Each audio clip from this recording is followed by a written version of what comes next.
Hey everybody! Today we've got the following topics. Lamine Yamal knocks out Dembélé in the race for the Ballon d'Or. Rayan Cherki, the next big star at Manchester City. Ancelotti's first match in charge of Brazil. Real Madrid beats PSG in the race for Mastantuono after all. Franco Mastantuono has decided to join Real Madrid as a priority. How Simone Inzaghi left Inter and became the second highest paid manager. Díaz won't be joining Barcelona. And it looks like Rodrygo is heading to Arsenal.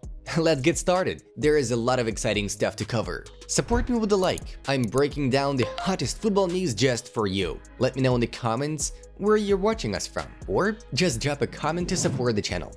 That means a lot to me and my team. So, let's start from yesterday's insane match that ended with 5-4.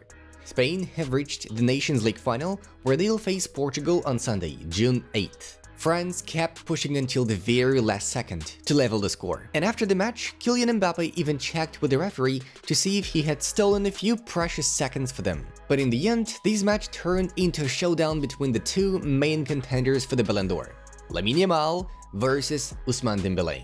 The Barcelona winger scored a brace and essentially netted the decisive goal that sent La Furia Roja to the final, while Dembélé won't be looking back at this match with much pride. And now let's take a look at what was happening on Platform X after this epic showdown. Here's a roundup of the top tweets. In a match with Dembélé, Kylian Mbappe, Desiree Doué and Michael Olise, it was Lamine Yamal who took home Player of the Match honors. In the head-to-head clash, the victory goes to Lamine. Lamine Yamal owns Kylian Mbappe. How do you like this tweet, guys? Bro really told Dembélé to come and prove he deserves the Ballon d'Or. Dembélé folds. Yeah, Lamine Yamal is epic friends.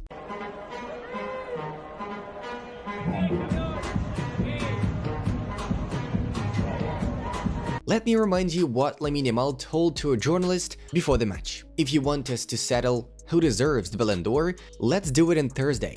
And that's exactly what happened. If you're wondering what I think, I believe PSG deserves the award for the Team of the Year.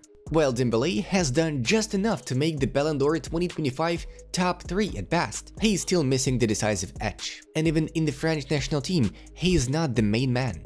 Lamine Yamal is the best player in the world. He spoke on the pitch, and he deserves the Ballon d'Or. That's Spain's national team coach Luis de la Fuente after the match.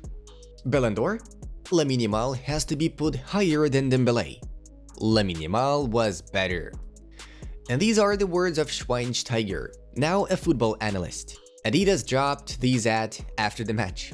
Lamine is trending right now, and he truly deserves the Ballon d'Or. The leader of both Spain and Barcelona himself remains humble in his remarks about the Ballon d'Or. The most important thing is that we are on the final. The Ballon d'Or should go to the best player this year, Lamine said after the match. If Spain beats Portugal led by Ronaldo on Sunday, then in September we'll see a picture just like this. Wanna make a bet on it? Here's the tweet I completely agree with. Let me quote it for you.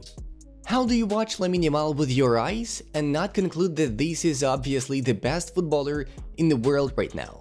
I'll leave you with this. Sometimes in the race for the world's best player, it's not the star from the team that steamrolled everyone who wins, but truly the best individual footballer in the world. Right now, Lamine Yamal is one step ahead of Ousmane Dembélé, who has become an important part of PSG's great team, but doesn't quite fit the role of the world's best player. Let's be serious. At least for now, that's how it looks. I'd cast my vote for Lamine. What about you? Drop your thoughts in the comments. And now I'm moving on to the next big topic of this episode. Rayan Cherki, who came on as a substitute in the match and completely turned the game around. He's got a goal plus an assist in just 28 minutes on the pitch. That's impressive. I especially liked this tweet from a Manchester City fan, the club that's already in talks to sign the Lyon and Friends star. Indeed, Ryan's performance blew up Twitter. He was the standout player for the French national team, and this tweet deserves your attention too. Maybe City is signing a new superstar who'll bring them back to the top of the Premier League. Cherki himself confirmed after the match that everything is already agreed with Manchester City. Yes, it's getting done. But you already know my answer. Everybody knows. But there is still a game to play. Now we have to enjoy and give everything. But after, it'll be done. Telefoot tells. And yes, I agree. £30 million for a gem like that is an absolute steal. But his contract with Lyon expires next summer, so that's ultimately why the price is what it is. Next up, Carlo Ancelotti's first match in charge of the Brazil national team. Only 2 shots on target. So far, Carlo's impact isn't visible yet, but it's just the beginning. And Ecuador is always a tough opponent for any team. People are once again talking about Vinicius and his inability to shine in the national team setup. The overall reviews of Brazil's performance were not very positive, and Carlo Ancelotti offered a logical explanation after the match. I didn't want to make excuses, but the pitch was not in good condition. It was not easy to play on the pitch. Man of the match? Moises Caicedo from Ecuador. He was awesome. The next big topic is Real Madrid's victory over PSG in the battle to sign the new Argentine top talent, Franco Mastantuono. It's already done according to Fabrizio Romano. Yeah, he's that good. Just watch how he plays. Highly recommend it. Franco also made his debut for the Argentina national team. Argentina beat Chile thanks to Alvarez's goal and now lead the South American qualifiers for the 2026 World Cup. Moving on. Simone Inzaghi left Inter after losing 2 Champions League finals in the last 3 seasons. That's epic. And even more epic is his salary at the new club. Reportedly, he is now earning 26 million euros per year, making him the second highest paid coach in the world. The highest salary belongs to Diego Simeone, 34 million euros per year. And to other news.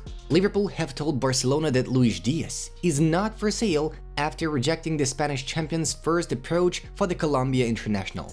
Barcelona's sporting director Deco contacted Liverpool officials on Wednesday to discuss the possible transfer of Díaz, who also has interest from the Saudi Pro League. However, Deco was informed Liverpool have no intention of selling the 28-year-old, even though there are 2 years remaining on Díaz's contract and there has been no progress over extending his successful stay on Merseyside. Díaz remains part of Arne Slot's plans for next season, and unless a bid arrives that enables Liverpool to improve their squad or the player pushes for a move, the forward will remain at Anfield on his current contract. Hand of Arsenal and Rodrygo have reported that Arsenal has made Rodrygo their #1 target for the winger position. Arsenal's recruitment team is in full engagement about Rodrygo Goes. The Real Madrid winger is seen as a player capable of making a difference in the fight for major trophies. That's why the club is ready to act decisively if the player is put up for sale. According to an insider, several first-team players have already spoken with Rodrygo to tell him about life in London. A key factor will be a meeting between Rodrygo and Xabi Alonso, which has not yet taken place. It is expected that Rodrygo will insist on playing on the left wing. He believes that's where he can best express his creativity. The situation is complicated by Real Madrid's stance. The club does not intend to sell Rodrygo unless the player himself makes such a request. That's why the Club World Cup will be an indicator after which the situation might start to move forward. In London, they are considering a high-profile transfer similar to Mesut Ozil's move in the past. If the opportunity arises, Arsenal is ready to fight until the very end. And that was Football News Tribuna channel. Like the video and subscribe to our channel to stay updated on the most important football news. Bye bye!